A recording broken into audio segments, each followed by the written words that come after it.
تعویذ لٹکانا کیوں جائز ہے؟ ہمارے احناف کے علماء تعویذ لٹکانے کو کیوں جائز کہتے ہیں؟ کیا یہ کسی حدیث سے ثابت ہے؟ جبکہ دوسری طرف اہل حدیث علماء اس کو شرک کہتے ہیں، جو سب سے بڑا گناہ ہے۔ اور اس کی مضبوط دلیل بھی ہے کہ حدیث میں آتا ہے کہ جس نے تعویذ لٹکایا اس نے شرک کیا۔ شمس الرحمن بنو سے جناب شمس الرحمن صاحب، اگر اہل حدیث علماء کہتے ہیں کہ تعویذ لٹکانا شرک ہے، تو جس حدیث سے وہ دلیل پکڑ رہے ہیں نا، اسی حدیث میں رقیہ کو بھی شرک کہا گیا ہے، یعنی دم کرنا۔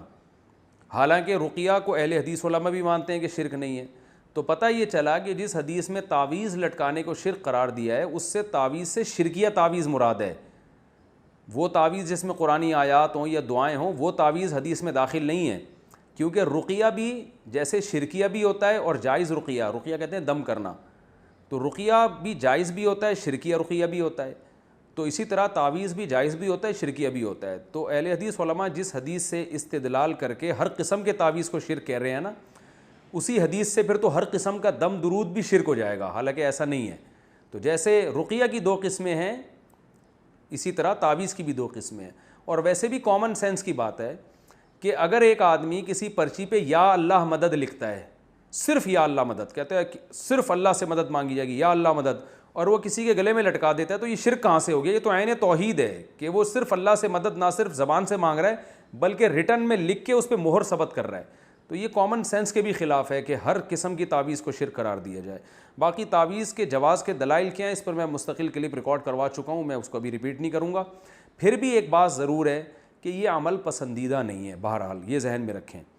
اللہ سے مدد مانگیں زبان سے، پرچی لکھ کے لٹکانے کی کیا ضرورت ہے، بس زبان سے مدد مانگیں، اس کی زیادہ فضیلت ہے، دعا کی فضیلت ہے۔ جو لوگ تعویذ گنڈوں میں پڑھتے ہیں تو وہ میں نے دیکھا ہے ان کا ایمان بہرحال کمزور ہو جاتا ہے اور وہ اسی میں لگے رہتے ہیں۔ تو اس لیے ہمارے علماء بھی اس کی گنجائش دیتے ہیں کہ اگر لوگوں کو تعویذ نہ دیا جائے تو وہ خالصتاً پھر جاہل پیروں کے پاس جا کے شرکیہ تعویذ لینا شروع کر دیتے ہیں، ورنہ یہ عمل شریعت میں کوئی زیادہ پسندیدہ نہیں ہے۔ نبی صلی اللہ علیہ وسلم نے فرمایا میری امت کے 70,000 لوگ ایسے بغیر حساب کتاب کے جنت میں داخل ہوں گے جو تعویذ اور رقیہ وغیرہ سے بچا کرتے تھے۔ تو امام نووی رحمہ اللہ نے اس کی تشریح میں لکھا ہے کہ جو جائز تعویذ سے بھی بچتے ہیں وہ اس میں داخل ہیں۔ بہرحال تشریح میں حدیث کی اختلاف ہے۔ تو الحمدللہ میرا اپنا عمل یہ ہے کہ کیسی گھر میں بیماری آ جائے، کچھ بھی ہو جائے، میں الحمدللہ کبھی پرچی نہیں لٹکاتا، نہ بچوں کو میں نے کبھی تعویذ لٹکانے دیا ہے۔ میرا اپنا ذاتی عمل یہی ہے کہ کوئی بہت مجبور ہوگا تعویذ مانگے گا تو میں اس کو لکھ کے دے دیتا ہوں، کیونکہ کمزور ایمان والے لوگ ہیں، تو نہیں دو تو کہیں شرکیہ تعویذ نہ لے لے جا کے۔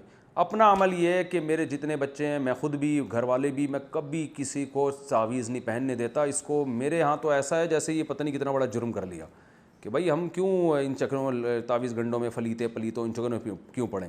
کوئی میں کبھی دیکھتا ہوں بچے اپنے ننیال گئے کہیں، کوئی پرچی تعویذ لٹکا کے لے آیا، ادھر ہی میں ایسے پکڑ کے ایسے کھینچتا ہوں اس کو، بولتا ہوں کچھ بھی ہو جائے، بھلے جن چڑیل بھوت ہی آ جائے، اللہ نہ کرے بھوت بھی آ جائے گا پھر بھی تعویذ نہیں لٹکانا، جاؤ ایسی کی تیسی۔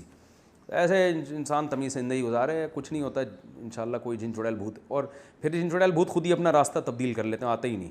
وہ دیکھتے ہیں ایسے لوگوں کو جو اس قسم کے کمزور ایمان ہوتا ہے نا، وہیں زیادہ آتے ہیں۔ تو ان چکروں میں نہ پڑیں۔ جو سنت عمل ہے، سورہ فلق، سورہ ناس، رات کو ہاتھ پہ دم کر کے اپنے اوپر پھیر لیا کریں، بچوں پہ پھیر لیا کریں۔ مشہور دعا ہے اعوذ بکلمات اللہ التامہ من کل شیطان وہامہ ومن کل عین لامہ، یہ دعائیں پڑھا کریں۔ بسم اللہ الذی لا یضر مع اسمہ شیء فی الارض ولا فی السماء وہو السمیع العلیم۔ خاندانی دعائیں بس یہ پڑھا کریں، کافی اتنا۔ اللہ تعالیٰ عمل کی توفیق عطا فرمائے۔